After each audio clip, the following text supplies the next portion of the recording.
Okay, so in the last lecture, we have seen how we can how we can create RDS instance, and we have created a couple of instances. We have done the practical. We have created instance in public subnet, private subnet, and we have checked the connectivity between your application as well as database server. Right. We have hosted a WordPress website which was hosted on EC2 instance, and we have pointed the database to a RDS instance. We have checked how we can create read replicas, and we have also seen how we can promote read replicas to an actual database. Now there is one more service called Amazon Aurora. So Amazon Aurora is again a database offering by AWS. Amazon Aurora is a proprietary technology from AWS itself. So it is a technology given by Amazon itself. So it's their own technology. So in Amazon Aurora, you can have MySQL and Postgres both as a supported database. It is AWS cloud optimized, and it claims that it has 5x performance improvement over MySQL RDS instance. So instead of, we have seen in our last lecture, we have seen we can create MySQL server on RDS service. So instead of RDS, you can go with Amazon Aurora, which is claiming that it is having 5x more good performance other than instead of MySQL on RDS. And same with if we are hosting a Postgres server, Postgres SQL server on RDS, you can choose, instead of going with RDS, you can choose Amazon Aurora to host your Postgres SQL server. So again, it will be 3x more performance than RDS. You get storage flexibility. It grows in the increment of 10 GB. You can start with 10 GB and it will keep on growing as and when required in the increment of 10 GB. You can go maximum up to 64 terabytes. In terms of replica, if you go and select Amazon Aurora replicas, you can get 15 replicas. You can go and create 15 replicas for that. If you are creating MySQL server, then you can have 5 read replicas for that. And if you are creating Postgres SQL, then you can have 1 read replica for that. Failover in Aurora is instantaneous. It is natively highly available. So failover is immediately available. So if there is any kind of a failure in a Aurora instance, your secondary database will take place immediately. Amazon Aurora cost is approximate 20% more than RDS. Again, it is more reliable. You get more good performance, and the pricing is also definitely more than RDS. So wherever you require a good performance, a good throughput, then you can go with cloud optimized Aurora database instance. Automated backups are always enabled for Aurora database instance. Backup does not impact a DB performance. So when the automated backups are being taken, when your application is also running, your database is also being served, you will not find any kind of performance impact on the database. And when you go and create a backup in RDS, you will find a bit of a performance lag in RDS service. But if you go with Aurora, you will not have any kind of performance impact. Snapshot can be created manually. There is again no impact on the performance. You can go and create manual snapshots whenever you want, and there is no performance impact. You can keep your snapshot as long as you want, and you have to go and manually delete those if you do not want those snapshots.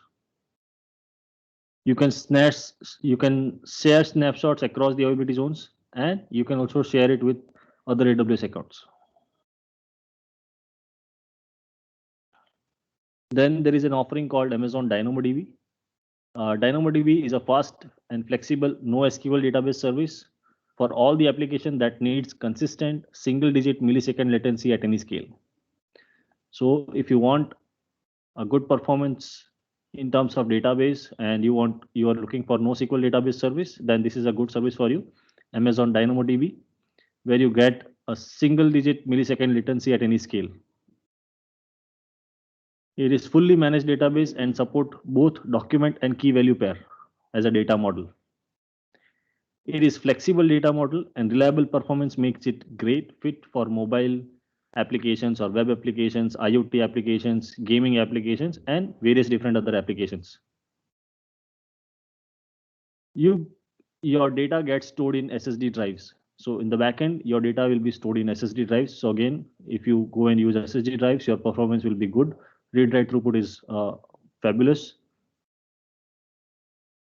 It is spread across 3 geographical distinct data centers. So when you go and select Amazon DynamoDB as a service, your database will be stored in 3 different geographical regions. So anytime your data will not be lost anywhere. So in case if one data center is down geographically, or maybe one geographical region is completely down, your data will still be available from a different geographical data center. Then there is a service called DynamoDB Accelerator, which is again a part of DynamoDB service. It is fully managed. It is highly available in memory cache. So if you are looking for a caching services for DynamoDB, it is inbuilt.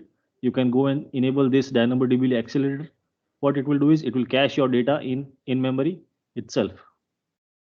This will improve a 10x performance improvement. So if you go and use a DynamoDB Accelerator, your performance will be improved by 10% or 10x, we can say.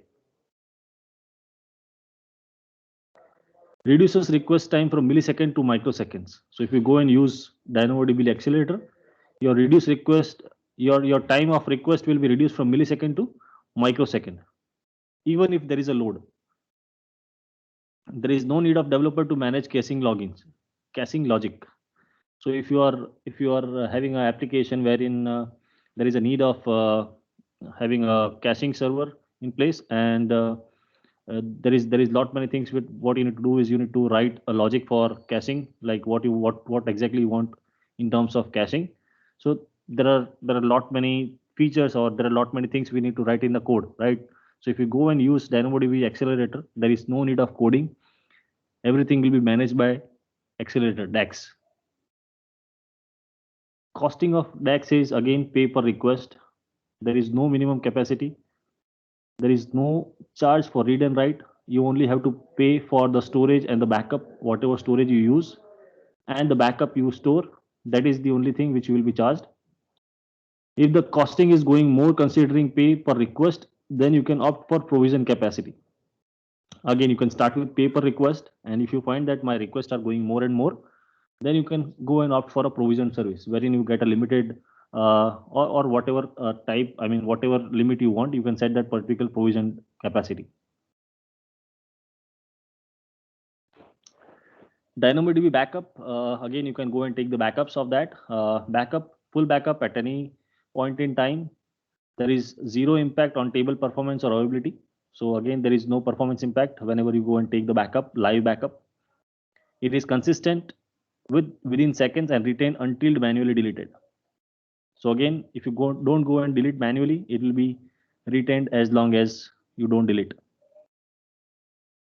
Operates within the same region as the source table. So wherever your source table is, it will be there in the same region itself.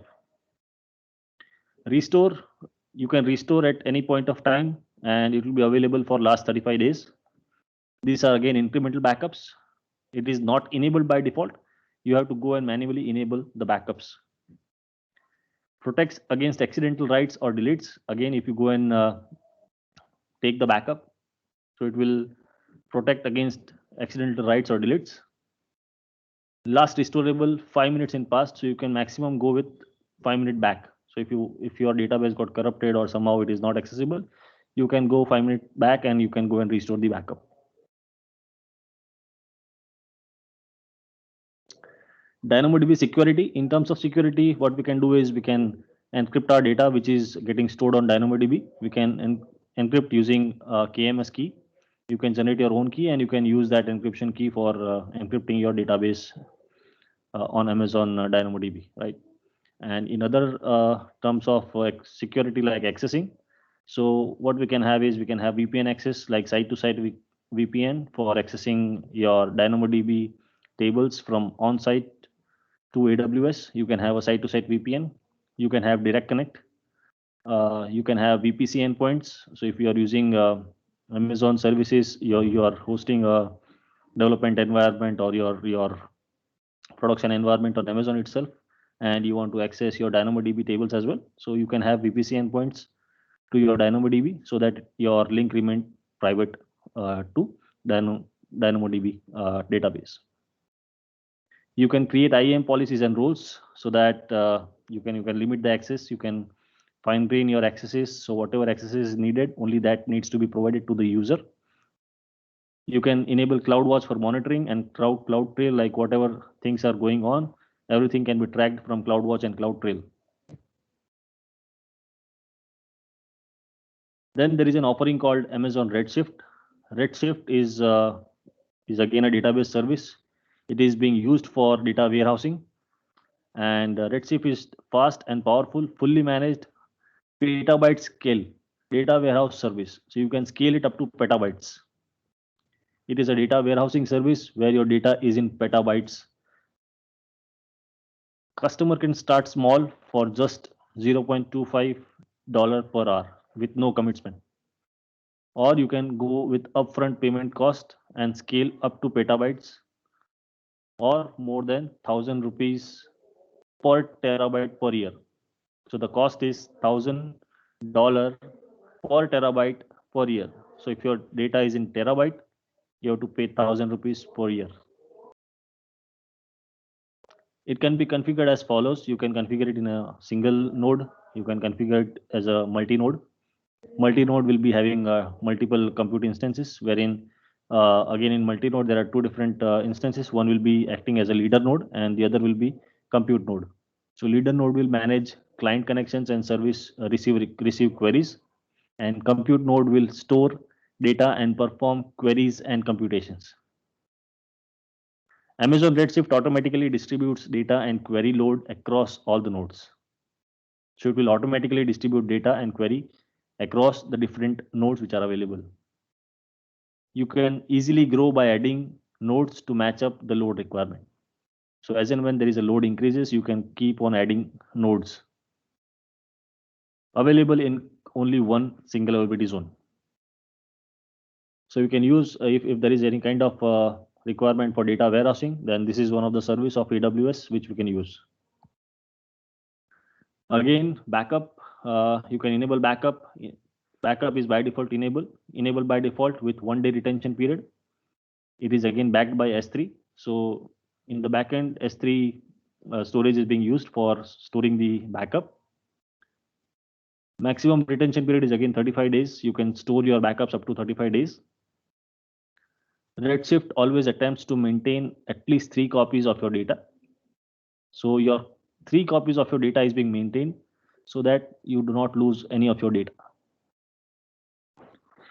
Redshift also asynchronously replicate your snapshot in other regions for disaster recovery purpose. So if you want to have a DR in place, you can use this snapshot feature, and that will replicate your snapshot in another region for a disaster recovery purpose. Encryption, you can use encryption for security. You can encrypt in transit using SSL. You can encrypt using SSL.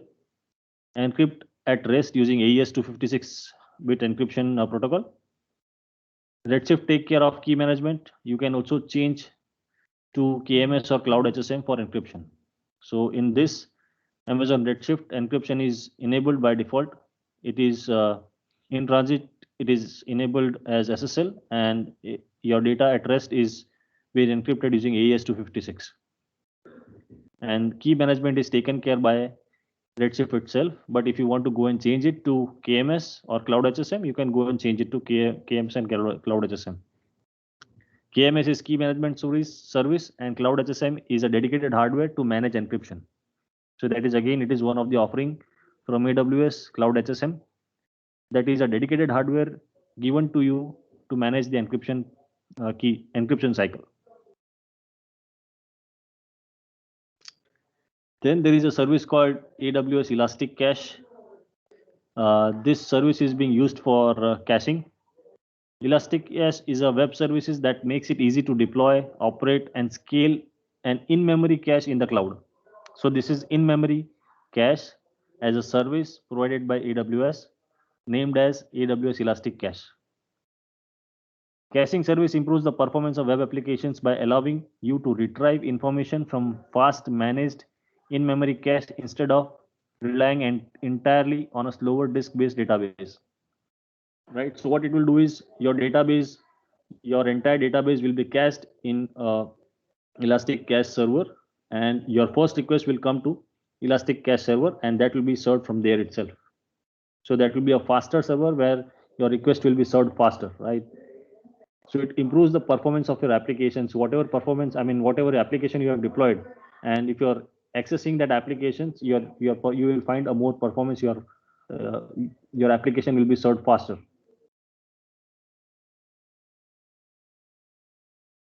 So this is how it works. You can have internet scale applications, real-time application like gaming, ride hailing, media streaming, dating, social media, which needs fast access. So what it will do is, whatever request is there, your request will come to Elastic Cache Server. So it is blazing fast in memory data, stored for the use as database, cache, message broker, queue, store ephemeral data in memory for sub-millisecond response. So you will get a very good, very fast response if you go and use Elastic Cache as a services. Use cases can be like real-time transactions, chat, BI, analytics, session store, gaming, ledger boards, and cache. There are two different types of caching engines. In this, you can use Amazon Elastic Cache for Redis, or you can use Amazon Elastic Cache for Memcache. So there are two different engines. Whichever engine you want to choose, you can choose Redis or you can choose Memcache.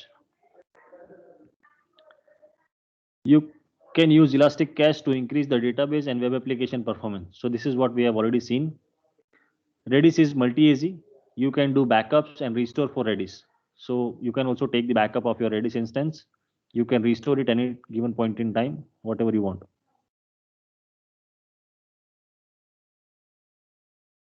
Let us go and check some references of Elastic Cache.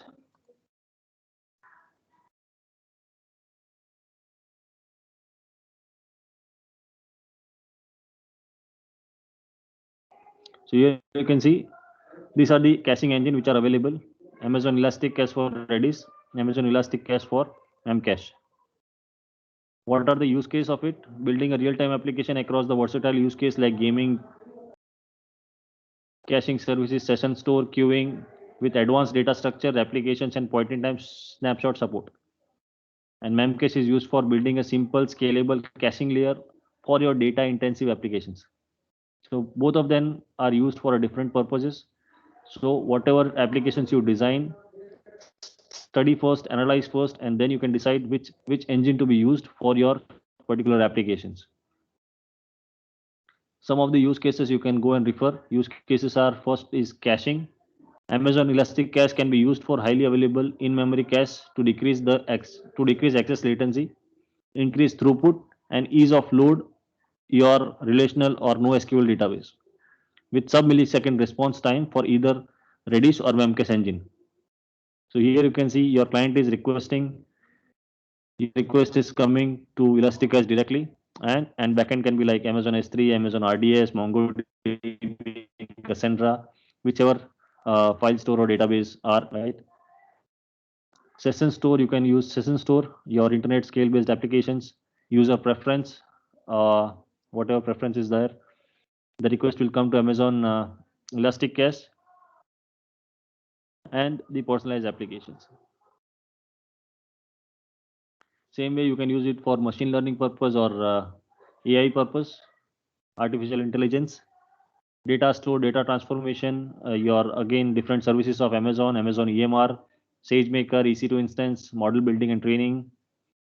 Request will be like Elastic Cache for Redis and real-time recommendations. Real-time analytics, you can use it for analytics purpose. Data store, data transformation, different services, Elastic Cache, and same recommendations, right? So wherever you want performance improvement, you can think of having caching in place. So whenever you have caching server in place, your response will be much faster. So if you do not want to go with a caching server dedicated as a services, you can also have this implemented in a EC2 instance or maybe on your on-premises server as well. So these are available on on-premises server as well. I will show it to you in AWS console how it looks like and how we can go and configure that. We will not We are not going to do a practical on this because these are not available in free tiers, and this is just for the what we can say theoretical.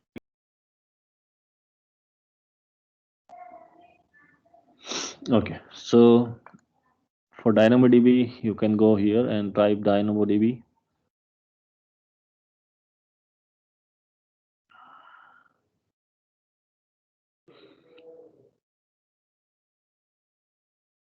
So this is the page where you can go and configure DynamoDB. You can go and create the table. So directly you can go and create a table directly, right? And wherein if we go and use RDS, we have to create a database, no table. And after creating database, we need to go and create tables.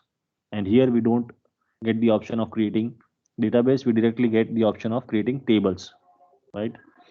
Here we can choose what string you want, string, binary, numbers.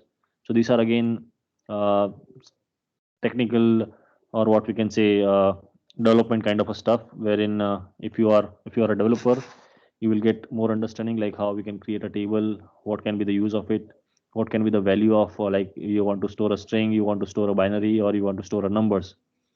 So based on that you can create your table settings, whatever you want, and you can just click on create table.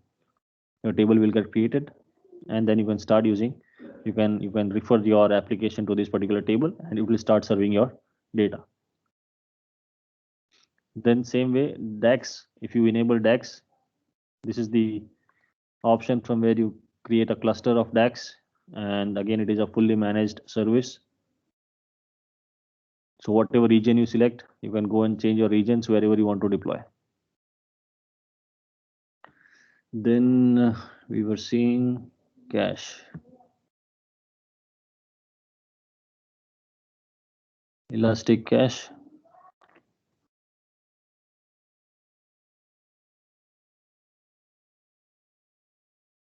So here there is an option. You can go and launch a cluster. I mean group of servers. You can connect, you can manage, right? You can go and click on get started now. And when you go and click here, you will get which engine type you want to deploy. You want to deploy Redis or you want to deploy Memcache. If you go and click on Redis, you will get the option. You can go and deploy in a cluster mode. And in Memcache, there is no option for cluster mode. So here you can use cluster mode. Where you want to choose, you can go and choose Amazon Cloud. Use your cloud for your Elasticsearch instances, or you have your on-premises server. Whatever you want to choose, you can choose your locations based on your requirement. Give it a name, description, engine version, which version you want. So whichever latest version, you can go and choose that, or I mean based on your application requirement. You can choose the port number. This is a default port number. You can go and change it whatever you want. Parameters group, you can go and define your parameter group. Node type, like what is the requirement, which type of instance you want. You can go with minimum T2 small, 1 GB RAM, 1.5 GB RAM, 0.5 GB RAM, 3.2 GB RAM. Again, these are backend instances generally used. So it is same as a T2 micro instances, or it is backend instances. So this will be running a caching server on top of it, right?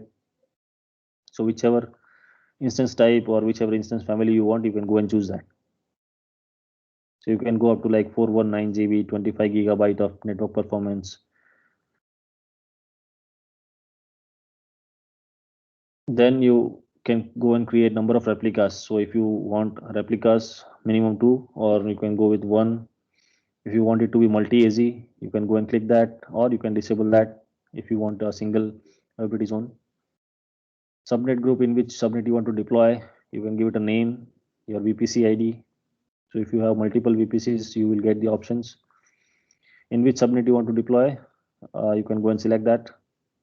Availability zones, if you have any specific preference or placement requirement. Security groups, again, it is the same thing. We need to allow this particular port to be accessible from outside or from your application. Encryption at rest, you can go and enable encryption at rest. Again, you will get an option. It will be default uh, encrypted by Redshift, Elastic Cache itself, or you want your own customer managed key.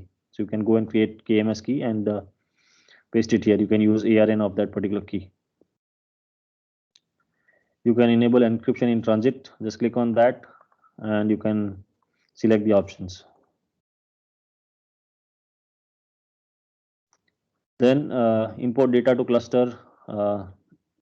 If you have a bucket wherein you want to import data to a cluster, you can go and import that data. Backup. So as we have seen, it is automatically enabled. So this tick is already enabled and it is available with 1 day retention period. If you want to disable that, you can just click on disable that and you can go up to maximum 35 days.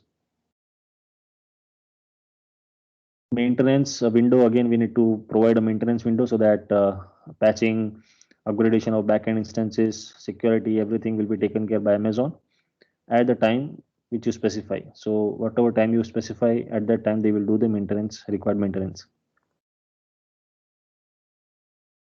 And if you select no preference, they will do it at their own time. If you want any kind of notification, then you can go and create SNS topic and you can define what exactly action you want to take, right? That's it. Just click on create. Your server will be created.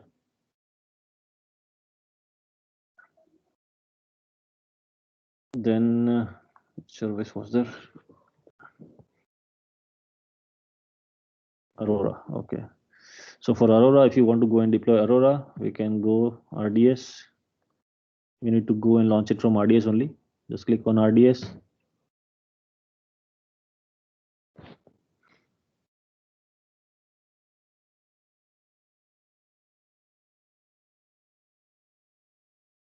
So here, when we go to database, we get the option of create database. And here you will find the option of standard create. And here you can see Amazon Aurora. Just click on that. You can select the edition, Amazon Aurora with MySQL compatibility or Postgres compatibility. And again, there are two different types. If you want a provision capacity means like you need to select the instance type, what capacity you want, or you want to go with serverless. So there will be no server. You specify the minimum and maximum amount of resources needed. Aurora scales the capacity based on the database load. So this is one of the very good capacity type wherein you don't need to provide any kind of backend instance type. So you just need to specify minimum and maximum. You can start with like 1 GB and maximum it can go up to 5 GB or 10 GB, right? So based on the capacity, based on the load, it will keep on varying your performance, right? So if there is a need of having 5 GB of RAM to be utilized or 5 GB of compute power or whatever compute power is required, that will automatically decided by serverless capacity and it will be given to your server for serving the request. Provision capacity is like you can go and select your instance type. Here we will get the option DB large, DB X large, 8 vCPU, 16 vCPU, whatever the capacity we want. So this is something which is a provision capacity. And here in when we go and select serverless, here we will get the option minimum. I should start with 1 GB, 1 core CPU and 2 GB RAM, and maximum I can go up to 64 vCPU and 122 GB RAM, or you can go and select maximum 4 GB. So it will keep on varying as per the requirement load.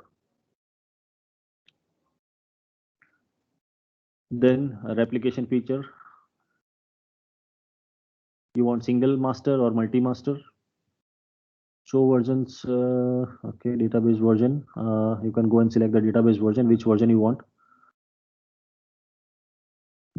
You want it for production or dev test, whatever you want to select. Just give it a name. You can choose credentials, username. You can also change this username if you want. Your master password, whatever you want.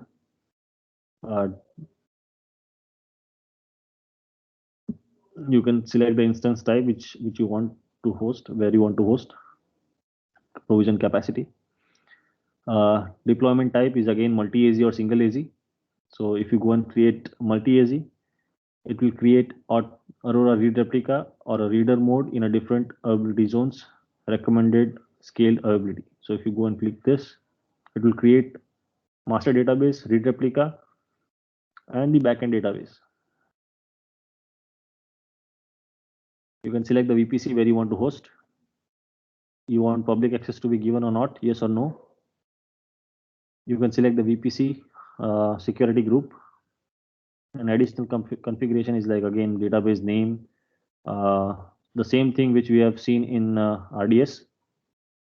This will again have a backup automatically enabled with 1 day retention period. You can go up to maximum 35 days. Enable encryption. So again, this is automatically by default enable, and it is selected. It has selected the KMS key. Monitoring. If you want to enable enhanced monitoring, it is by default enable. If you want to go and disable that, you can disable that. Again, enhanced monitoring is chargeable, and the default monitoring will be there, which is free of cost. Maintenance window, as backend instances will be maintained by Amazon, so there will be a maintenance window. So you can go and enable maintenance, select the timing which you want. Delete protection, so that no one can go and accidentally delete the server. So you can enable this lock. That's it. You can go and create the database, and same way you can go and point out your application to this database to start working your application.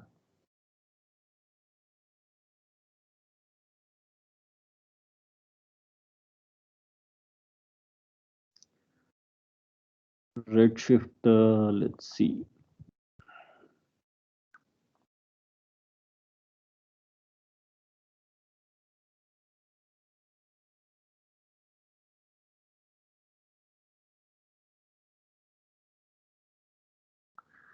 Okay, so Amazon Redshift, again, we have seen what exactly it is. It is a data warehouse service, and you can go and create your cluster. Click on create cluster. Production cluster, free tier cluster, whatever you want. You can choose. So here, if you go with free tier, we will get only this configuration with one node and D2 large. Okay, so D2 large is like 2 vCPU generation 2, and there is only one node. Estimated cost on demand compute price is $2,190 per year. If you go and reserve that instance for 1 year, the cost will be reduced almost half of that. If you go and reserve it for 3 years, the cost goes around 879 per year. So, and storage capacity currently it is 160 GB for one node. Database configuration you can go and define. You can give it a name. You can choose the database port number, username and password, cluster permissions if you want to change the permissions, or if you want to assign some kind of a role, you can choose the role. Additional configurations, if you want to have some kind of additional configuration like network configurations, change the network configurations, backup, maintenance, security. So you can go and change the required configurations. Here it is selected as a default. So if you go and disable this, you will get the options to change the settings. Okay, so here we can see network security. We have selected a default VPC. DB configurations, you can change the parameter group. You can change the parameter group. You can go and select. If you have created, you will find it here. Encryptions, if you want to enable encryptions, by default it is disabled. You can go and enable it using AWS KMS or the hardware security module, HSM. Then you can go and choose the maintenance window. Monitoring, you can go and create a CloudWatch alarm. For backup, again, as we have seen, automated snapshot by default enable for 1 day. If you want to have a cross region snapshot, you can go and enable that. In which region you want to have a snapshot, you can change your region. Cluster relocations, if you want to enable that, enable the ability to relocate your cluster in another availability zones. So again, if you go and enable, you will get the flexibility. You can go and change your availability zone as well. So that's it. This is how you can go and create the Redshift cluster and you can start using in your applications. So this is it for today.